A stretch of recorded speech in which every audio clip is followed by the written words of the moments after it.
Now we are entering in the second phase of the medieval India, that is known in history as the Mughal India.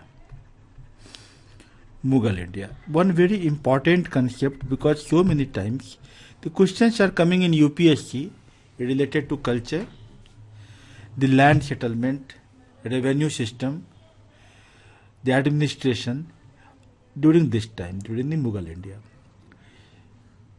This is one important phase. The first part of that one is the struggle for empire in North India. North India. We have seen the empire struggle in South India.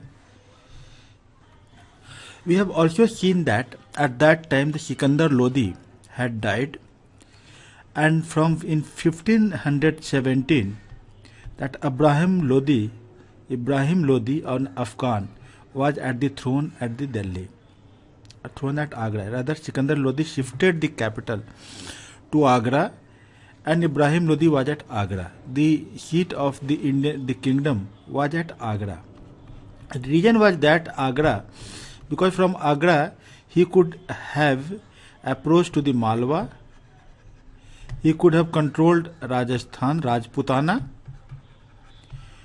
rather he could go to the Jaunpur also, the eastern side, Jaunpur, and Bengal and Bihar. So he found that this place is good, from where he can have control over the so many places. So he found it strategically important in location. In this class 1525 to 1555, you must be guessing it, that because I am going to tell you about the first battle of Panipat. That is important. Advent of Babur, the conquest of Babur in India, then the situations in that time.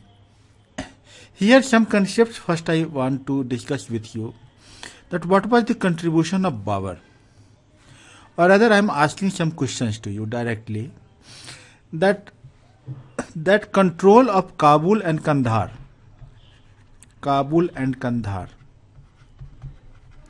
was in which time of the ancient India.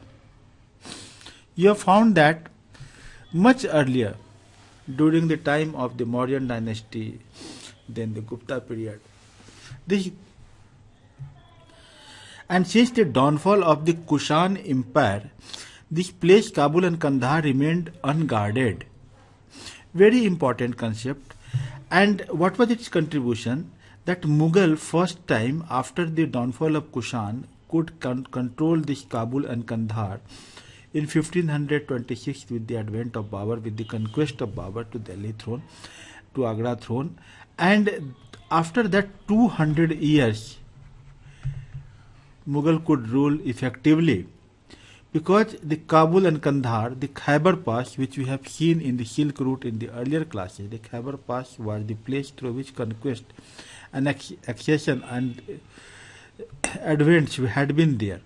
This was guarded by the Mughals. That is one of the very important concept what I wanted to discuss with you. Second question is that what was the main point which made Babur victorious in the war? Questions has been asked earlier also on this point. This was basically the combination of artillery and gunpowder. Now I will ask, what does it mean by artillery and what does it mean by gunpowder? What is gunpowder? Gunpowder is an important aspect. Usually in PCS we are getting questions out of it. That gunpowder is what? They are having the composition sulfur, charcoal and saltpeter. What is saltpeter? Saltpeter is potassium nitrate, KNO3. Where is the mine? In India, the mine is in the Chota Nagpur Plateau in Jharkhand. So this artillery means if 1-to-1 flint guns here are there, you can fire at the distance which you can see. Artillery means long distance. Though the artillery were not very effective, it was giving much sound, but it was having the psychological effect in the warfare. But gunpowder was very important. So this aspect, but one thing, a question has been asked in the past, that gunpowder had been used by Babur in the battle in India, in any time battle in India, correct or not correct. Like UPSC usually asks you questions in 1, 2, 3 are correct, 2, 3 are correct, like that. In fact, it is important that gunpowder has been used first time by Babur in North Indian War, North India, but I am very sure that you must be recalling that in the South India you have seen that Bahmani kingdom were fighting with Vijayanagar Empire, and artillery and gunpowder had been used at that time. So it was not the first time in India, but yes, the major point for the victory of Babur was the artillery, gunpowder plus cavalry combination, means artillery, gunpowder along with cavalry. This was the main reason for the victory of Babur. Now the third questions which are very important related to this concept, that what was the reason that the nobles of the Mughals could not claim their right to the throne, as it was always there in the Afghans. In Afghans, we have found that most of the time the people were claiming their right over the throne all the time. It was like a democratic type of election, that yes, now you will become ruler, then somebody will tell now you will become ruler, like that. But in Mughal it was undisputed claim of the dynasty. Why so? So this is one important question, that it is because Mughals were having a huge and great high esteem and importance in the cultural milieu, because Babur was descendant of Taimur Elang. He was great grandson of Taimur Elang, and from the Changiz side his maternal relations was there, Changiz Khan. From the two great historical figures his dynasty has come, he has been descended. So this was the reason. Besides, he is coming from that place like Samarkand or that area, Transoxania region, Herat, Samarkand. They were the very nice, very well known place for the cultural centers of the Arab and the Islamic world.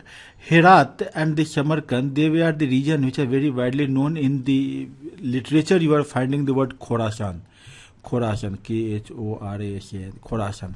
These are the area, they are the cultural centers, because Taimur, he attacked India in 1398 in December, in the cold winter season.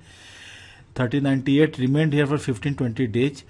But his influence was there. He has taken a lot of artisans from India, then lot of architects, culturally sound people, literary people, and they have built a great, cultural centers, great town in the Khorasan, the Samarkand, Herat, the area. No?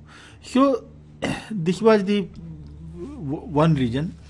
Next concept, what I wish to just ask you, that regarding Babur, it has been told that he has, that when he was having battle with Rana Sanga, then jihad, he was the first. We are finding in history the jihad word has been coined in India in this Mughal period by Babur. Then he assumed the title of Ghazi. Was he a very much narrow-minded king? No, it was not like that. The political situation was there that against Rana Sanga he has to fight a war that was very difficult, because he was having a huge army, and besides he was having support of all the Rajputana and Malwa side also. So Babur had to motivate his own beks means his own followers who has come with the war, and he assumed the title of Ghazi. And though he was very fond of wine, music, art, literature, he was a great literary person. He was an orthodox Sunni, but his outlook for the kingdom was very wide, very liberal. Regarding Babur, or related to culture, because he has been from 1526 to 1530, but in this period, in 4 years only, we could find that he had made his dynasty a very strong, sound footing. He was learned in Persian and Arabic. learned person in Persian and Arabic. We find that in the Mughal court, Persian had been the most of the time the language literature. Arabic also, and he has written so many work. Writer in Turkey was his mother tongue. Turkey was his mother tongue, and he has written a book Baburi, that is a classic. He has translated also some of the Sufi work. Now you see that from that aspect, from the cultural point of view, when Babur came in 1526. He got birth in 1482. He was developed in a culturally advanced place. Sufi traditions were there. Sufi tradition came in India in 1290. This was the region from where he has come. He was contemporary to Guru Nanak. You find that Guru Nanak, the bhajans, Guru Nanak and Mardana. Influence of Sufism was there in the air at that time in the Punjab area. In the Punjab, Haryana, all the area. Babur was greatly inspired by the Sufi traditions. He was perhaps from the Naqshbandi Sufi tradition. So he has translated the work. From this aspect also questions are expected because it is related to culture. Besides, he has established some char bagh. The present day we are finding that on any building, historical monument or anywhere. In front of it, there are 4 this type of gardens. Then one road is going, and here is the fountain. No, this structure nice. No outlook. It gives very good outlook. Babur contribution is there in the char bagh. So he was a great naturalist also. He has given very minute details about the Indian culture, flora and fauna of India. So this is one aspect. In UPSC, our focus is normally that what were the cultural mileage at the contemporary time. So that's why we have to understand from that point of view. We can understand that before that this Sufi tradition was there. Then Guru Nanak was his contemporary. Rather, in the East also, this type of movement was there, like Chaitanya Mahaprabhu was there. He was also almost contemporary to this time only. So we find that this was the contemporary field. So in that aspect, if we study history, then I think that we can understand in better way, and we will develop interest, and we will have our clear concept. Now we have to understand the first thing what I have told you, that Kabul and Kandahar. For that reason, we have to understand the concept of the geographical details of the Central Asian region. Let us see the position of the Central Asia, northwest side of the India. We are finding here the Safavid Empire. Safavid Empire, very important because all the time Mughals were having very good relation with the Safavid Empire. Though they were Shia and Mughals were Sunni. Very important to understand this point. But they were having good relations with the Safavid Empire. Even Humayun, when he had to take shelter, he went shelter in the Iran court. So this is the concept. Ottoman Turks, we have seen that in 1453, the Turks, Ottoman Empire, has blocked this Istanbul, that is at that day Byzantine or Constantinople, so that the road were blocked, Silk route were blocked, so that spices, porcelain, calico was difficult for going to the northern part of the Europe. That's why the trade started, and this 1498 Vasco da Gama, he came to India this way from this way Mimosa to Calicut, and this before that Columbus had gone there. So this was the region. We have seen Ottoman Empire, the huge influence. You see that this northern part of the Africa, then Eastern Europe, this all the Caspian Black Sea, this area was under this influence. This was the Turkmenistan, Uzbekistan, this area. This was the Turkish influence. Timur influence. Timurid Empire was there. Babur. Let us see map of India of that time. You see that this is Agra. This was the influence of this Lodi dynasty at that time. Babur at that time was there at the Kabul. And he primarily got a small kingdom at Fargana. Fargana is in at present in Uzbekistan. It is near to the Kazakhstan, Turkmenistan area. That Silk Route, no.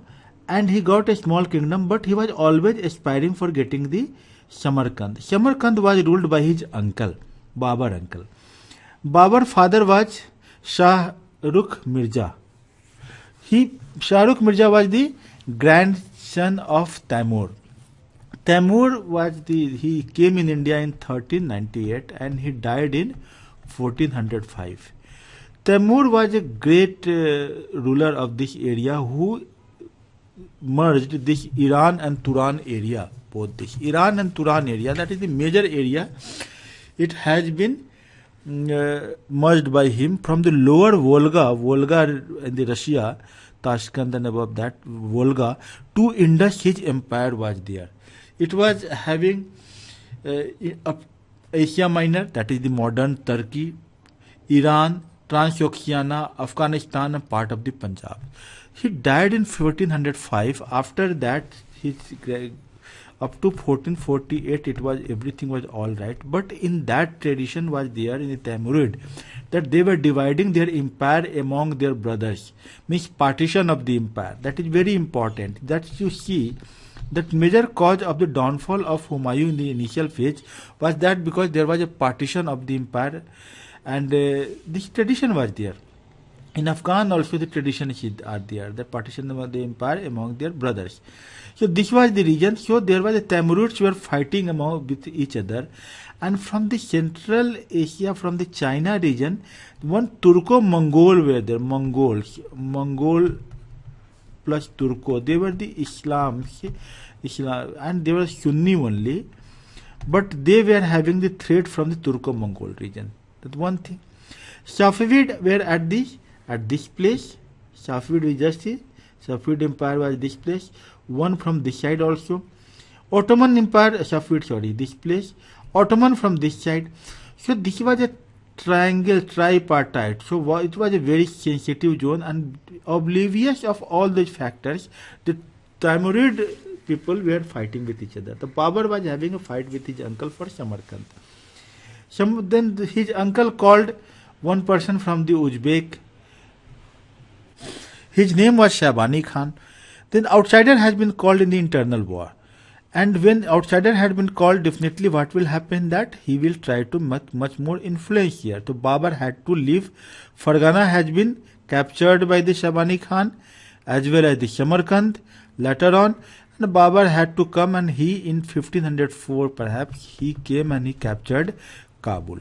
Kabul, that area, they were not getting much revenue. His army was bigger, but he could not feed their army with the major resources available at the Kabul area.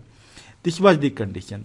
Later on, the Safavid supported this Babur. He got this Samarkand, but in Samarkand he was given the status of governor. He was not satisfied with that, so he wanted a kingdom somehow. Now we see in the India. Here in India, we are finding that Agra, that Ibrahim Lodi was there. Here in the Rajputana, this Khanwa, the Rajputana, this Rana Shanga was there. Rana Shanga, a brave person, no, brave. And all the Rajputana princes, they were supporting him.